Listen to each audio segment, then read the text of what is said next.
know it's just gonna spin its butt off.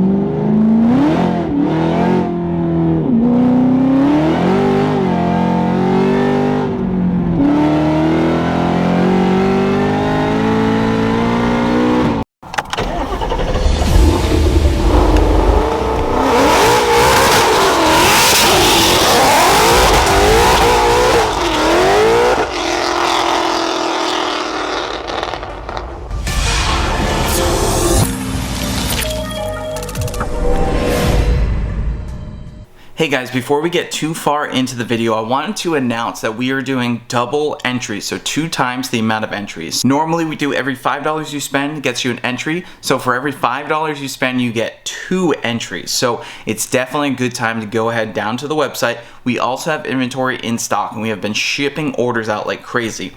Now we're going to be doing this up until February 14th.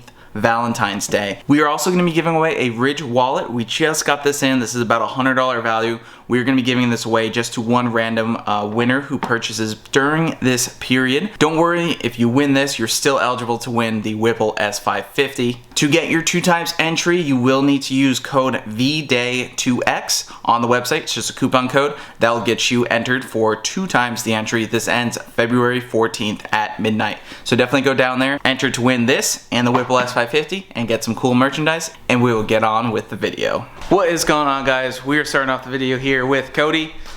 It is late, but we wanted to get started on the Big 3 wire upgrade. We actually got this from Casey. He's also the one who made the intercooler pump harness, and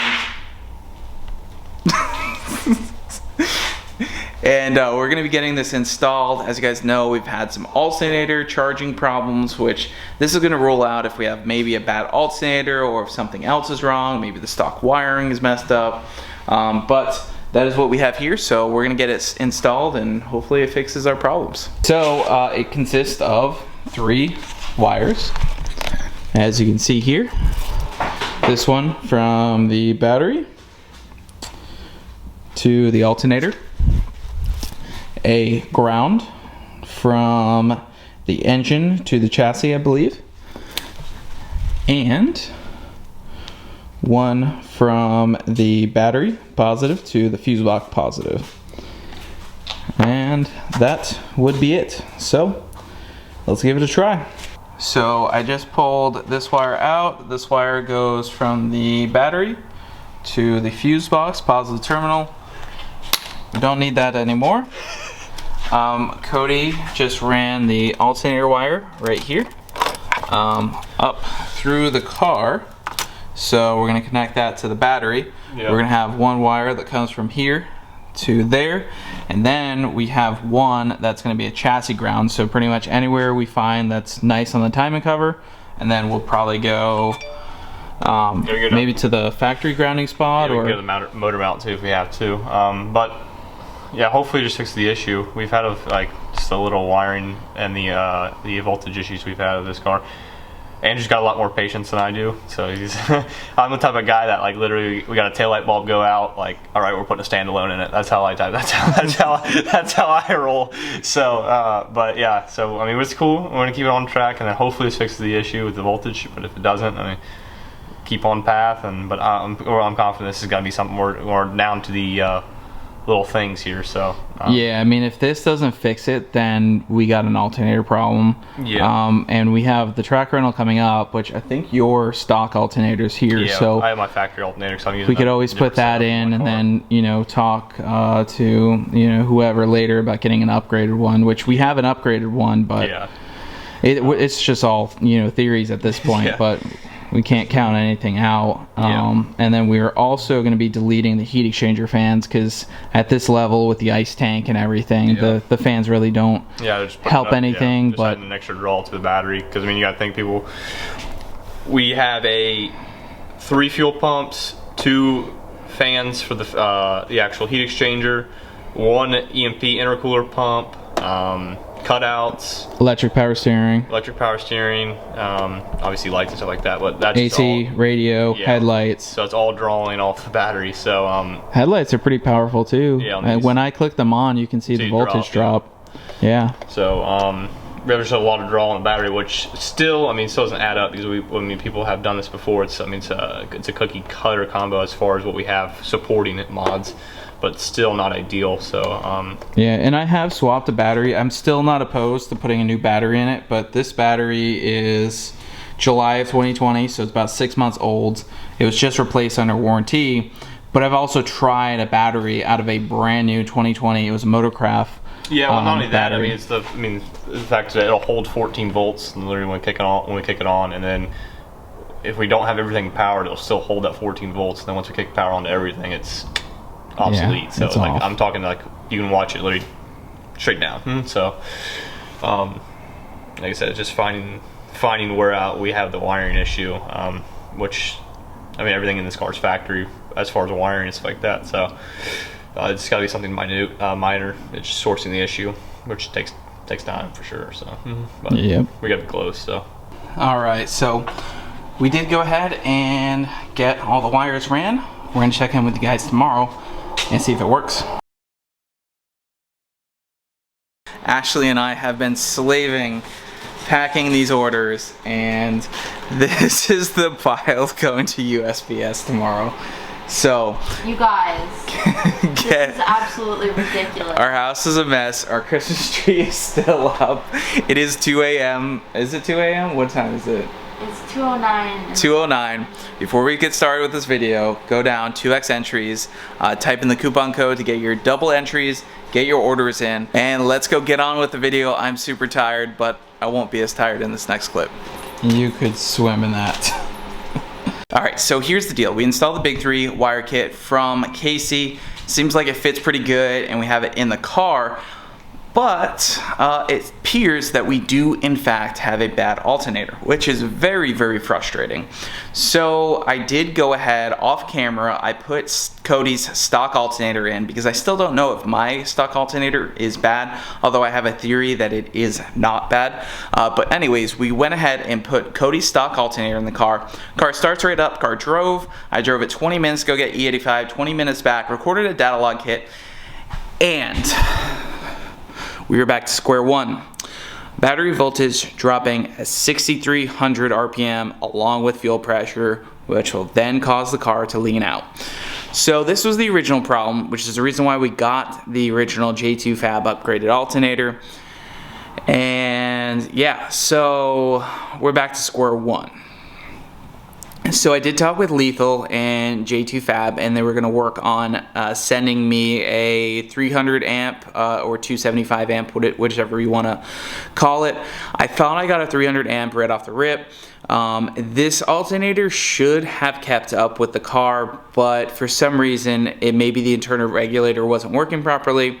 The alternator did work once the day before I went out for some street racing. It worked. It had awesome voltage, like 14 volts with everything on. But then it stopped working. So it's just been a really frustrating month with this car, and I know you guys want to see results, and a lot of people are, you know, just pressuring me to get this car running right and gapping people and all this stuff. So here's the deal. I wanted to wait for J2 Fab, but the track rental is coming up Thursday, so that's 2 days for me to get this car ready. I went ahead and purchased a Nations alternator. It is a very expensive alternator. It's supposed to be one of the best out there. A lot of people use it for like heavy duty audio equipment and stuff like that. So hopefully FedEx is showing up. I had it overnighted. This thing was $700, which this car is just killing me in cost. So I'm gonna go ahead and pull Cody's alternator out, so we're ready whenever FedEx gets here, and we're gonna toss in that alternator, and I'm going to, fingers crossed, hope it works. It's a 270 amp, really just the most expensive thing I could buy that was on the shelf, and that should work for our application. So without further ado, let's pull Cody's stock alternator out, which does work, but it does dip at high RPM. As a side note, Drew Kent, a friend of mine on Facebook, he has a 08 GT500 swapped S197 GT. He sent me his BPS larger alternator pulley out of his car, and he sent it down here, which is my backup option if this Nation's alternator doesn't work, because Jason, that 1320, we were talking about theories on why this happens, and he was saying, well, you definitely need the larger BPS alternator.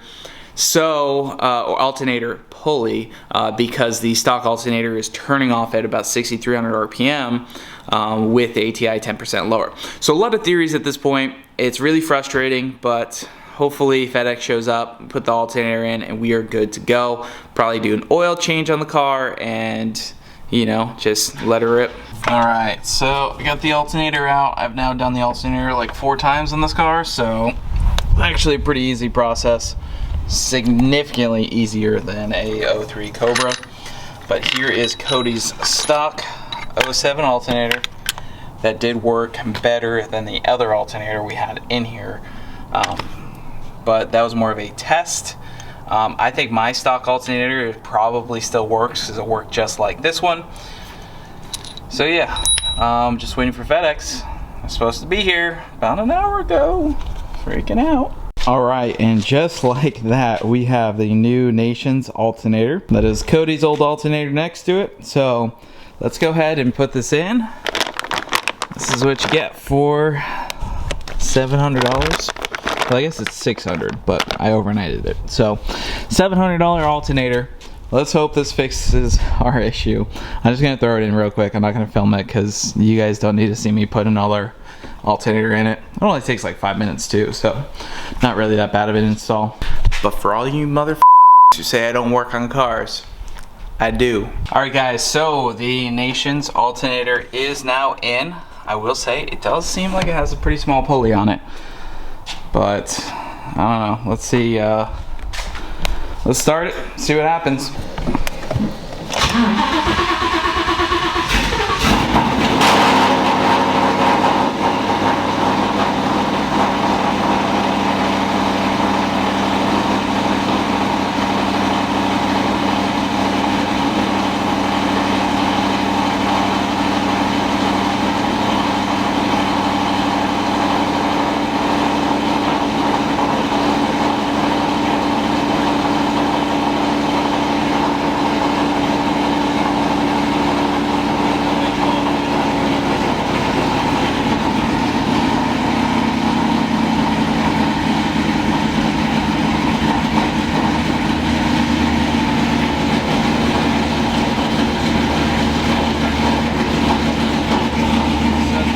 Hard to hear me right now, but we have the intercooler pump on. All 3 fuel pumps are on. We can put AC on. We can put the headlights on.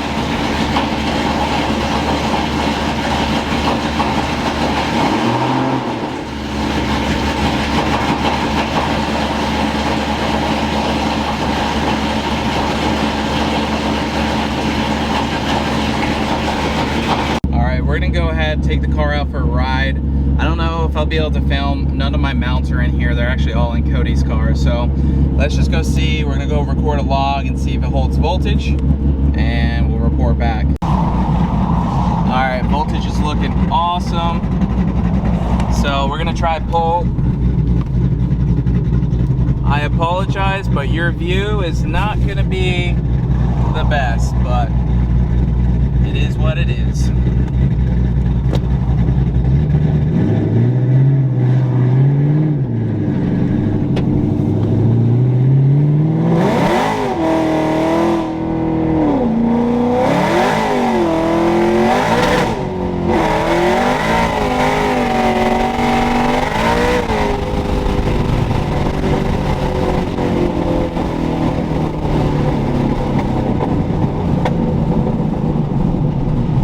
No traction at all.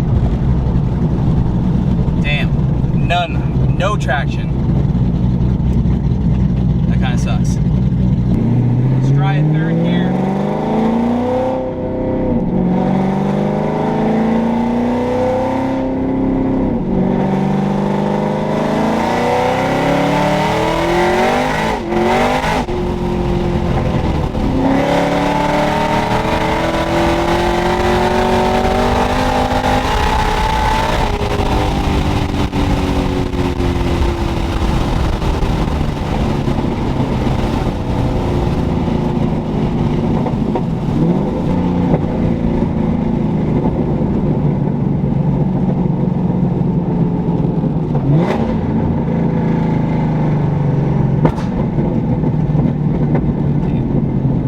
Alright, it is pretty cold out, so this thing is not hooking, but we got a log.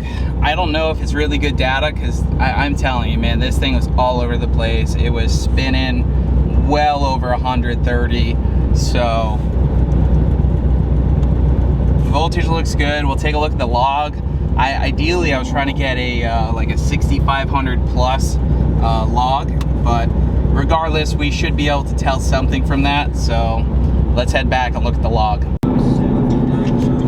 Alright guys, so it seems like the car is running awesome. The new Corsa exhaust sounds great in here. I can hear myself think, so that is definitely nice. I've been thinking about maybe blocking the cutouts off. I don't know if they provide a performance advantage.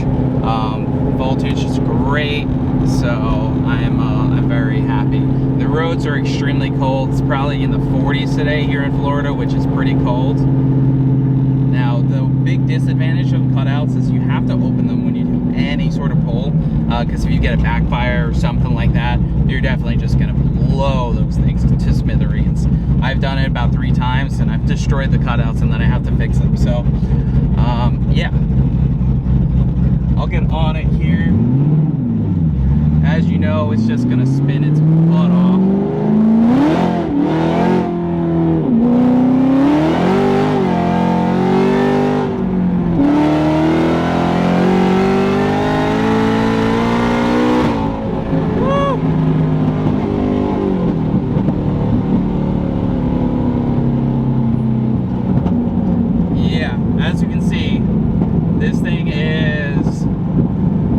Aggressive, so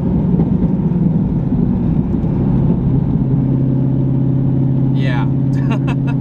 There is just I tried finding my mounts, but I don't have them. I think they're in Cody's car, so we're gonna head back, look at the log. But that was just a little test pull trying to get traction with just babying the throttle, and you just got no chance. All right, so looking at the log, we can see battery voltage. Obviously, you're seeing it going up and down, but we're on a much smaller and higher scale.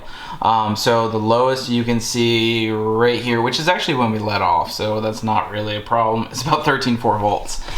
So it looks like the alternator is working. Now, let me show you what the stock alternator log looks like, which the stock alternator actually worked pretty well, except for when we started to get into the higher RPM. Those of you guys who don't know how to read data logs, highly suggest learning how to read data logs, because this can tell you a lot of info. So if you look here, this is battery voltage right here, and that is dipping. See how the scale is significantly lower. So mid-pull, we were holding some pretty good voltage, like 14 volts, and then the alternator turns off completely right here. So you can see we were at 11.9 volts, which is not terrible, but you can see the fuel pressure starts to dip. Now on that other log, the fuel pressure was holding constant. Right down here, we were seeing 30, let's see, 39, 38 PSI. That's relative to manifold vacuum pressure. So we're definitely dipping really low there. And lambda also accounted for that. We also saw lambda start to rise right when that fuel rail pressure went down. If you guys don't know, lambda's like air to fuel ratio, just it's a much better value to read, especially when you're running different fuel types. But you can see lambda start to rise as the battery voltage goes down and the fuel rail pressure goes down, so obviously it's going to get leaner. Now the J2 Fab, we really didn't get to get any logs. I think I got like maybe 1 log of the J2 Fab alternator, and it was working at one point, but it was just so inconsistent. I think I have logs from when we had it on the track, and it was not working. So let's see, let's see, battery voltage. So yeah, this is one of the logs where it was working, except right there, it went down to 12.06. So yeah, I mean the J2 Fab alternator, I think it had a bad regulator. It's going to be sent back and they're going to take a look at it. It isn't exactly the right alternator for the application because it was a 185 amp and I should have had a 300, but you know, It was supposed to work around stock, and obviously I was having the issues with the stock alternator, so. Alright guys, so I think that's going to wrap up the video. The GT500 is nasty, scary on the street, especially with cold weather, cold roads. Doesn't want to hook very well. As a reminder, before we close out this video, go down to MustangLifestyle.net, enter the giveaway. We are giving away a Ridge wallet February 14th for anybody who orders during this period. We're also doing double entries until February 14th, Valentine's Day. Use code VDAY2X. That gets you 2 times the entries. Ashley and I were packing orders like crazy last night. So definitely go get your order in. To win the Whipple S550, we are picking one winner, but we are also giving away a few really cool prizes. So definitely go get entered. This is a $100 value. I use a Ridge wallet every day, so I figured it would be a pretty cool prize. I'm going to be trying some different things out too with these little smaller prizes as we go, but definitely go down, pick up a t-shirt, a sweatshirt. We have the hoodies, we have the hats, we have the stickers, we have a lot of different things, you know, varying different prices.